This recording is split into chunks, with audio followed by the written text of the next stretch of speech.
y a des gens qui vont acheter une croix, ils vont la porter. Il n'y aura pas d'effet. C'est pourquoi on amène ces objets vers le prêtre pour les bénir. C'est le prêtre qui bénit l'eau. C'est le prêtre qui bénit l'huile. C'est le prêtre qui bénit le sel et l'encens. Sans la bénédiction d'un prêtre, ces objets n'ont pas de valeur. Et en même temps, sans un contexte de prière, ces objets n'ont pas de valeur. Je vois des gens qui viennent me demander, parce que nous avons une boutique à l'église où on a des encens qui sont fabriqués par des mains de moines.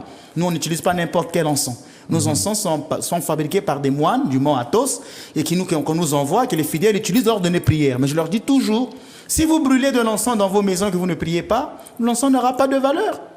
Il faut que l'encens soit accompagné de la prière. Par exemple, le psaume 140 dit que ma prière monte devant toi comme l'encens.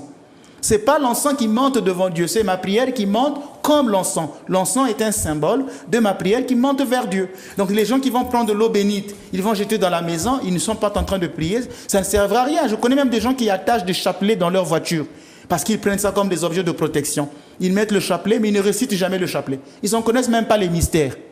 Donc ce n'est pas parce que j'ai attaché un chapelet que je suis protégé.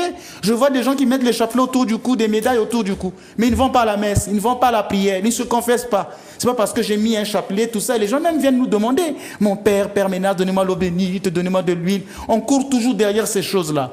Et c'est pourquoi je vais utiliser un terme catholique. Et on dit que la grâce de Dieu agit plus dans les sacrements que dans les sacramentaux. J'ai dit que j'utilisais un terme catholique parce que nous, dans l'église orthodoxe, nous n'avons pas le terme de sacramental. C'est une manière de dire que la grâce de Dieu agit dans les sacrements et moins plus dans ces signes-là, l'eau bénite, l'huile, les encens, ainsi de suite. C'est là où on peut tomber dans un culte idolâtrique ou dans la superstition. D'accord.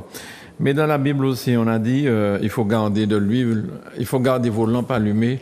On ne sait pas quand le Seigneur viendra, il viendra comme un voleur. Oui, parce que c'est Matthieu chapitre 25, c'est garder les lampes allumées. À l'époque, les gens utilisaient de l'huile. C'est un symbole, mais ça veut parler simplement de la vigilance du cœur. C'est un terme de la théologie monastique orthodoxe, la vigilance du corps ou nepsis. C'est-à-dire qu'il faut être très attentif à son cœur, être vigilant aux émotions qui nous arrivent. Par exemple, je peux aujourd'hui prier avec une personne. Je suis en train de prier avec une femme. J'ai l'habitude de la voir et de la rencontrer. Et après peut s'immiscer dans mon cœur des sentiments. Et c'est là qu'il faut être vigilant. Est-ce que je ne suis pas en train de tomber amoureux? Est-ce que ma prière est simplement parce que je veux sauver son âme ou bien parce que je me plais aussi à cette rencontre? Il faut que je sois vigilant. Je peux envier mon frère. Je vois quelqu'un qui passe à la télévision, qui fait des émissions. Les gens commencent à l'apprécier, à l'aimer. Et dans mon coin, qu'est-ce que je fais? Je deviens jaloux. Et qu'est-ce que je fais? Je commence à mal parler de la personne. Est-ce que ce n'est pas le fait de la jalousie? Donc il faut que je sois vigilant dans le cœur pour ne pas laisser certaines émotions m'envahir. Et c'est ça qu'on appelle garder vos lampes allumées. Ce n'est pas qu'on va aller prendre de l'huile, on allume, je garde ma lampe allumée, je me mets à marcher. Tout ça, ce sont des symboles. Mais c'est aussi parce que le Seigneur peut venir comme un voleur pour